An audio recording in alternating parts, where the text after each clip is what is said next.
नमस्कार दोस्तों, general lines में आप सभी का स्वागत है।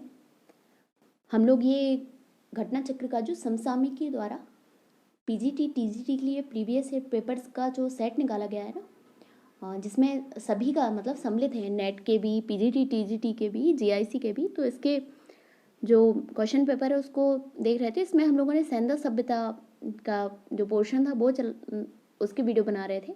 तो इसमें हम लोग 72 क्वेश्चंस को कर चुके हैं। अब 73 नंबर से हम लोग आज से स्टार्ट करेंगे। तो इसमें हम लोग 73 से चलिए स्टार्ट करते हैं। तो क्या है, निम्न में से कौन सा हड़प्पाई नगर 3 भागों में विभाजित है? तो कौन सा है? धौलावीरा है। ठीक है, कितना 3 भागों में विभाजित है धौलावीरा। मध्य भी है इसमें, बाकी दुर्ग है और बस्ती है। ठीक है, 74 नंबर क्वेश्चन है, सैंधव सभ्यता मानव इतिहास के किस काल से संबंधित है? तो ये वो आद्य ऐतिहासिक काल से। ठीक है, आद्य ऐतिहासिक काल से। नेक्स्ट है, इसके एक्सप्लेनेशन है, वह काल जिसके लिए कोई लिखित साधन उपलब्ध नहीं है, जिसमें मानव जीवन अपेक्षाकृत पूर्णतः सभ्य न था, प्रागैतिहासिक काल कहलाता है। जिस काल के लिए लिखित साधन उपलब्ध हों एवं जिसमें मानव सभ्य बन गया था, ऐतिहासिक काल की संज्ञा दी जाती है। जिस काल के लिए लेखन के कला के प्रमाण हैं किंतु या तो वो पुष्ट अपुष्ट हैं या फिर उनकी गूढ़ लिपि का अर्थ निकालना कठिन हो, आद्य ऐतिहासिक काल कहलाता है। नेक्स्ट है, हड़प्पा सभ्यता के तहत वह एकमात्र जगह कौन सा है जहां 216 मीटर लंबा एवं 37 मीटर चौड़ा एक नौका घाट अवस्थित था? तो ये लोथल है। ठीक है, लोथल बंदरगाह था ना, गुजरात में स्थित। तो लोथल को लघु हड़प्पा या लघु मोहनजोदड़ो भी कहा जाता है। क्या कहा जाता है इसको? लघु हड़प्पा या लघु मोहनजोदड़ो। ठीक है, इसकी खोज 1954 में SR राव ने की थी। लोथल ने पूर्वी भाग में एक गोदीवाड़ा नौका घाट का साक्ष्य मिला है। इस गोदीवाड़ा के अतिरिक्त उत्तरी दीवार में 12 मीटर चौड़ा एक प्रवेश द्वार था जिससे जहाज आते जाते थे। और जो SR राव थे उन्होंने और किसकी खोज की थी? इन्होंने रंगपुर की भी खोज की थी। ठीक है, जो कि गुजरात में ही अवस्थित है। अन्य महत्वपूर्ण तथ्य क्या है? लोथल से फारस की मुद्रा प्राप्त हुई है। लोथल से युग्मित समाधान के साक्ष्य मिले हैं और लोथल से एक भांड पर ऐसा चित्र बना हुआ मिला है जो पंचतंत्र की कहानी चालाक लोमड़ी का रूपांकन है। इसके अलावा भी हाथी के दांत के साक्ष्य मिले हैं, गोदीबाड़ा मिला है, और क्या मिला है? अग्नि वेदिका भी मिली है। कहाँ से? यहाँ से, कालीबंगा और लोथल दोनों से। 76 है, नवदा टोली एरन और नागदा की मालवा संस्कृति किस संस्कृति का प्रमाण है? तो ये हड़प्पा पश्चात की संस्कृति है। कौन कौन सी? नवदा टोली, एरन, नागदा। ये कहाँ पे है? वैसे मेन रूप से मध्य प्रदेश में है। ठीक है, नवपाषाण युग का अंत होते होते धातुओं का प्रयोग प्रारंभ हो गया। धातुओं में सबसे पहले तांबे का प्रयोग हुआ। कई संस्कृतियों का जन्म पत्थर एवं तांबे के उपकरणों का साथ साथ प्रयोग करने के कारण हुआ। इन संस्कृतियों को ताम्र पाषाणिक कहते हैं, जिसका अर्थ है पत्थर एवं तांबे के उपयोग की अवस्था। ताम्र पाषाणिक क्या कहलाएगा? कैल्कोलिथिक। ठीक है, तकनीकी दृष्टि से ताम्र पाषाण अवस्था हड़प्पा की कांस्य युगीन संस्कृति से पहले की है, पर कालक्रमानुसार भारत में हड़प्पा की कांस्य संस्कृति पहले आती है और अधिकांश ताम्र पाषाण युगीन संस्कृतियां बाद में। नवदा टोली, एरन, नागदा, ये कहाँ है? ये मालवा संस्कृति जो है ये 1700 से 1200 ईसा पूर्व में आई है। ठीक है, जो कि एक ताम्र पाषाणिक संस्कृति है का काल हड़प्पा सभ्यता के बाद का है। ओके, नेक्स्ट है, अधोलिखित तांबे की वस्तुओं में कौन दैमाबाद निधि में सम्मिलित है? तो कौन सी है? कुत्ता और 2 बैलों के रथ पर सवार खड़ा रथी। ये कहाँ सा है? दैमाबाद। दैमाबाद से उत्तर हड़प्पा के बाद के ताम्र पाषाण युगीन जीवन यापन के साक्ष्य प्राप्त हुए हैं। यह महाराष्ट्र के अहमदनगर में स्थित है। दैमाबाद के घर वर्गाकार, आयताकार व वृत्ताकार होते थे। दैमाबाद से एक कुत्ते, कूड़दार सांड की मृण मूर्तियां और रथ चलाते हुए मनुष्य, सांड, गैंडे, हाथी की आकृति तांबे के हैं। दैमाबाद के प्रथम कालखंड से बस्तियों के बीच ही समाधान मिले हैं। ठीक है, नेक्स्ट है, यूनानियों को कपास का ज्ञान भारतीयों से हुआ। बेसिक कहते थे, क्या कहते थे? सिंडन ना, सिंध नदी के कारण उन्होंने कपास को क्या बोल दिया? सिंडन। ठीक है, नेक्स्ट है, क्या है? सर्वप्रथम कपास की और इसको पढ़ ले। सर्वप्रथम कपास की कृषि हड़प्पा वासियों द्वारा की गई थी। यूनानियों को कपास का ज्ञान भारतीयों से ही हुआ था। यूनानी कपास को सिंडन कहते थे। रोजदी के निचले स्तरों से छोटी ज्वार तथा रागी तथा सौराष्ट्र में बालाकोट से बाबरा, वहीं से कुछ परवर्ती काल में ज्वार और सोरगम के प्रमाण मिले हैं। तो कहाँ से? रोजदी के निचले स्तरों से छोटी ज्वार, रोजदी के छोटी ज्वार और रागी तथा सौराष्ट्र से क्या मिला है? सौराष्ट्र में बालाकोट से बाबरा और परवर्ती काल में ज्वार और सोरगम के भी प्रमाण मिले हैं बाबरा से, ठीक है, और बालाकोट से, ठीक है। लोथल से चावल के अवशेष और रंगपुर से धान की भूसी प्राप्त हुई है। रंगपुर वही है जिसका मैं बोल रही थी कि इसका भी एस आर राव ने खोज की थी, ठीक है। नेक्स्ट है, निम्न में से कौन सा हड़प्पा पुरास्थल हिंदू कुश पर्वत श्रृंखला के उत्तर में स्थित है? तो कौन सा होगा? सौरदुगई। चहुंदड़ो कहाँ पर है? ये तो मोहनजोदड़ो के पास है। मांडा जम्मू कश्मीर। सौरदुगई क्या है? विकल्प में दिया गया सौरदुगई हड़प्पाई स्थल हिंदू कुश पर्वत श्रृंखला के उत्तर में अफगानिस्तान में स्थित है। तो अफगानिस्तान में है सौरदुगई। हड़प्पा सभ्यता का ज्ञात सबसे उत्तरी स्थल जम्मू में चिनाव नदी के तट पर अखनूर के निकट मांडा है। इस सभ्यता का सबसे दक्षिणी स्थल महाराष्ट्र में गोदावरी के तट पर दायमाबाद है। इस सभ्यता का सबसे पश्चिमी स्थल जो है दास्क नदी के किनारे सुतकांगेडोर है। इस सभ्यता का सबसे पूर्वी स्थल उत्तर प्रदेश में हिंडन नदी के किनारे आलमगीरपुर है, ठीक है। नेक्स्ट है, निम्न में से कौन सा युग्म सुमेलित नहीं है? Dholavira, R S Bisht, Lothal, B K Thapar. नहीं, लोथल किसने किया था? एस आर राव ने ना, अभी बता रहे हैं। और हड़प्पा दयाराम साहनी, सुरकोता जेपी जोशी और मोहनजोदड़ो किसने किया है? राखलदास बनर्जी, ठीक है। हड़प्पा का उत्खनन दयाराम साहनी, धौलावीरा का उत्खनन एस आर बिष्ट, सुरकोटडा का उत्खनन जेपी जोशी ने कराया था, जबकि लोथल का उत्खनन वी के थापर ने नहीं बल्कि एस आर राव ने कराया था। हड़प्पा के लोगों के सामान्य घरेलू बर्तन किससे बने होते थे? तो ये मिट्टी के अच्छी तरह पकाए गए चित्रांती बर्तन थे, ठीक है। नेक्स्ट है, रुकिए इसकी एक्सप्लेनेशन है। हड़प्पावासी सामान्य घरेलू प्रयोग में मिट्टी के बर्तन जो अच्छी तरह पकाए हुए होते थे एवं उसमें चित्रांकित कलाकृतियां बनी हुई थी, बहुतायत में प्रयोग में लाते थे। इसका प्रमाण लोथल से प्राप्त मिट्टी के बर्तन से होता है। नेक्स्ट है 82, परावर्ती हड़प्पा काल के पुरा सामग्रियों के साथ चित्रित धूसर पात्र परंपरा के अवशेष मिले हैं। तो कहाँ से मिले हैं? ये मिले हैं भगवानपुरा से, चित्रित धूसर पात्र परंपरा के अवशेष।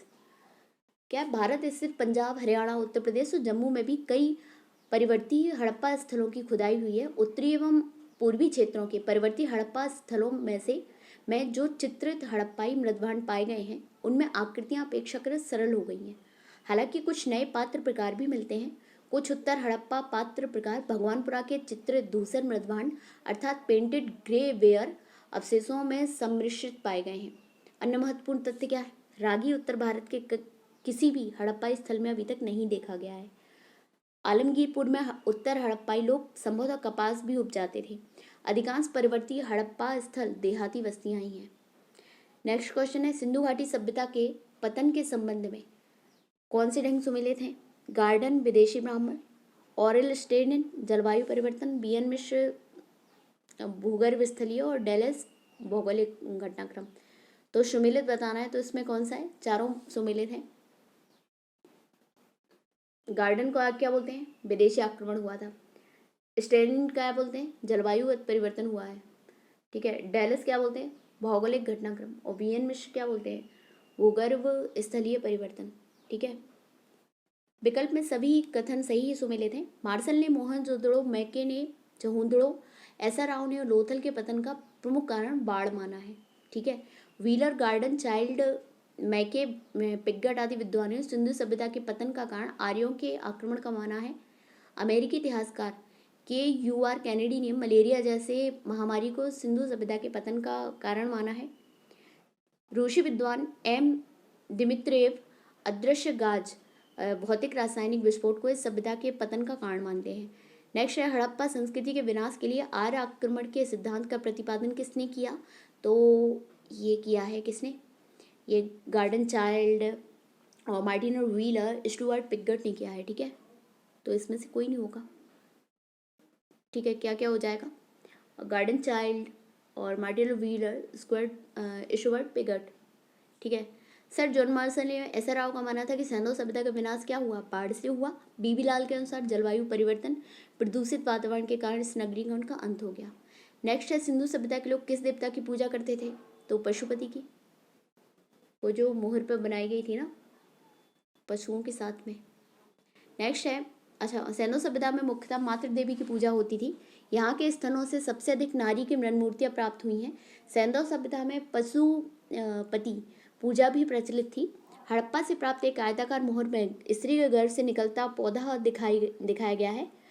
मोहनजोदड़ो से प्राप्त एक मोहर पर त्रिमुखी पुरुष को एक सिंहासन पर योग मुद्रा में बैठे हुए दिखाया गया है। उसके दाहिनी तरफ एक हाथी और एक बाघ, और बाईं तरफ क्या, एक गैंडा और भैंसा, और नीचे क्या थे, 2 हिरन थे, ठीक है। किस हड़प्पाई स्थल से एक योगी की मूर्ति प्राप्त हुई थी, तो कहाँ से प्राप्त हुई थी, मोहनजोदड़ो से प्राप्त हुई थी। ये शायद कनिंगम के पास थी, ठीक है। निम्नलिखित में से किसकी पूजा हड़प्पा संस्कृति से नहीं होती थी, आद्य रूप शिव, मातृ देवी, पीपल, विष्णु, तो विष्णु जी की नहीं हुई है। विष्णु जी कब आए, ये तो उत्तर वैदिक काल के टाइम के हैं, ठीक है। हड़प्पा सभ्यता में ऐसे प्रचुर साक्ष्य मिलते हैं जिनके आधार पर यह परिलक्षित होता है कि धार्मिक विचारधारा, मातृ देवी, पुरुष देवता, आद्य रूप शिव, लिंग योनि, वृक्ष प्रतीक पीपल, पशु आदि की पूजा होती थी, जबकि विष्णु वैदिक कालीन देवता माने गए हैं, वो भी उत्तर वैदिक में आए थे, ठीक है। सिंधु घाटी की सभ्यता में लोग पूजा करते थे, किसकी करते थे, पशुपति की। स्वास्तिक प्रतीक का उदय किस काल में हुआ, तो ये सिंधु काल में हुआ, ठीक है। मोहनजोदड़ो से प्राप्त मोहरों, चित्रकारियों और मृदभांडों पर स्वास्तिक के प्रमाण प्राप्त हुए हैं। यह हिंदुओं, जैनों और बौद्धों में समान रूप से पवित्र प्रतीक माना जाता है, जो कि सूर्य पूजा से संबंधित है।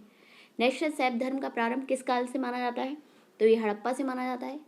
क्यों, क्योंकि वही मोहर मिली थी ना पशुपति की। शिव से संबद्ध धर्म को शैव कहा जाता है। शिव तथा उनसे संबंधित धर्म की प्राचीनता प्रागैतिहासिक युग तक जाती है।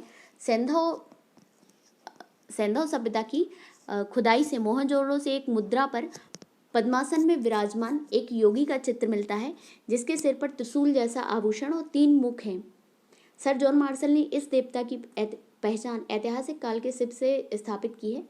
अनेक स्थलों से कई शिवलिंग भी प्राप्त होते हैं। इससे सूचित होता है कि यह भारत का प्राचीनतम धर्म है। किस स्थान से प्रसिद्ध पुरोहित आकृति प्राप्त हुई है, तो मोहनजोदड़ो से प्राप्त हुई है, ठीक है, जो पद्मासन में बैठे हुए हैं। मोहनजोदड़ो से प्राप्त एक मुद्रा के ऊपर पद्मासन में विराजमान योगी का चित्र प्राप्त हुआ है। पुरुष की दाईं ओर चीता और हाथी और बाईं ओर गैंडा भैंसा चित्रित हैं।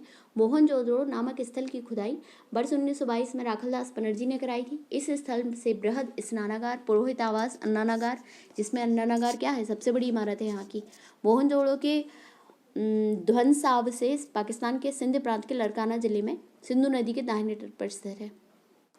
कौन सी धातु सिंधु वासियों को ज्ञात नहीं थी, तो लोहा। लोहा क्यों, क्योंकि लोहा उत्तर वैदिक काल में ज्ञात हुई, ठीक है।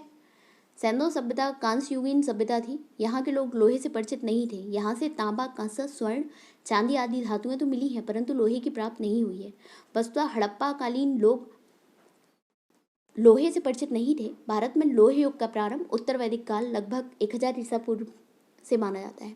नेक्स्ट, निम्नलिखित में से कौन सी धातु लोथल से विवृत नहीं है, तो कौन सी है, सोना नहीं है। सोना कहाँ से था, कर्नाटक से तो प्राप्त करते थे लोग, ठीक है।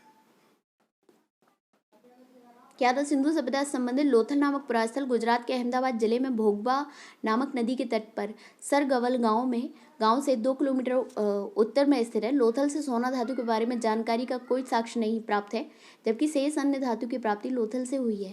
नेक्स्ट है, सिंधुवासियों का मुख्य भोज्य पदार्थ क्या था, तो क्या था, गेहूँ और जौ। इन्हीं की तो सबसे पहले प्राप्ति हुई है ना, गेहूँ की और जौ की। गेहूं और जौ सिंधु सभ्यता के लोगों के मुख्य खाद्यान्न थे। इस सभ्यता के लोगों को गेहूं एवं जौ के अतिरिक्त कपास, खजूर, तरबूज, मटर, राई, सरसों और तिल जैसी फसलों का भी ज्ञान था। क्या क्या, कपास, खजूर, तरबूज, मटर, राई, सरसों, तिल। बनावली से अच्छी किस्म का जौ प्राप्त हुआ है। लोथल से आटा पीसने के पत्थर की चक्की के 2 पार्ट मिले हैं। सिंधु सभ्यता के मिट्टी के बर्तनों तथा मोहरों पर अनेक पेड़ पौधों का अंकन मिलता है। इनमें से पीपल, खजूर, नीम, नींबू, केला आदि प्रमुख हैं। उपलब्ध प्रमाणों के नेक्स्ट है, उपलब्ध प्रमाणों के अनुसार हड़प्पा सभ्यता के मानव जाति को जो 2 स्थायी उपहार प्रदान किए थे वे क्या थे? गेहूं और क्या था? कपास। गणित, दशमलव प्रणाली, ये सब बात की बातें हैं, ठीक है। क्या इसमें हड़प्पा सभ्यता के स्थलों पर खुदाई में सूती वस्त्रों के साक्ष्य प्राप्त हुए हैं? ये मोहनजोदड़ो से मिले थे। और साथ में सबसे पहले क्या, हम मेहरगढ़ से, ठीक है। सर्वप्रथम 3000 ईसा पूर्व में यहाँ पर कपास की खेती का प्रारंभ किया गया था, जबकि मिस्र में इसकी खेती 2500 ईसा पूर्व के लगभग शुरू हुई थी। गेहूं यहाँ का एक प्रमुख खाद्यान्न था। यहाँ गेहूं की 2 प्रजातियाँ ट्रिटिकम कम्पेक्टस तथा स्पेरोकोकम उगाई जाती थी। इसकी पैदावार आज भी पंजाब में होती है। नेक्स्ट है, सिंधु घाटी की सभ्यता निम्नलिखित में से किस सभ्यता के समकालीन नहीं थी? तो चीन की सभ्यता के समकालीन नहीं थी, ये बात की है सभ्यता, ठीक है। मिस्र, मेसोपोटामिया और क्रीट की सभ्यता ये है, ठीक है। सिंधु घाटी की सभ्यता मिस्र, मेसोपोटामिया एवं क्रीट सभ्यता की समकालीन थी। क्षेत्रफल की दृष्टि से यह भाग मिस्र, मेसोपोटामिया एवं क्रीट की अपेक्षा कहीं अधिक विस्तृत था।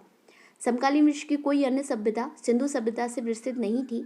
इसके सभी स्थलों से प्राप्त तत्वों में न केवल समता है वरन एक रूपता भी है। सुमेरिया, मेसोपोटामिया में सैंधव जैसी सभ्यता के बर्तन, मोहरें और चूल्हे मिले हैं। मिस्र में मिले आभूषण और श्रृंगार प्रसाधन सैंधव आभूषणों और श्रृंगार प्रसाधनों जैसे ही हैं। क्रीट सभ्यता से प्राप्त चित्र भी सिंधु घाटी के चित्रों के समान ही हैं।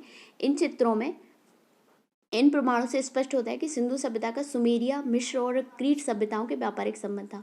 तो ये सिंधु सभ्यता का कंप्लीट हो चुका है। अब नेक्स्ट वीडियो से हम लोग वैदिक काल को स्टार्ट करेंगे। अगर आपको हमारा वीडियो अच्छा लगा है तो प्लीज़ लाइक ज़रूर करिए, सब्सक्राइब करिए और बाकी नेक्स्ट वीडियो बनाएंगे। धन्यवाद।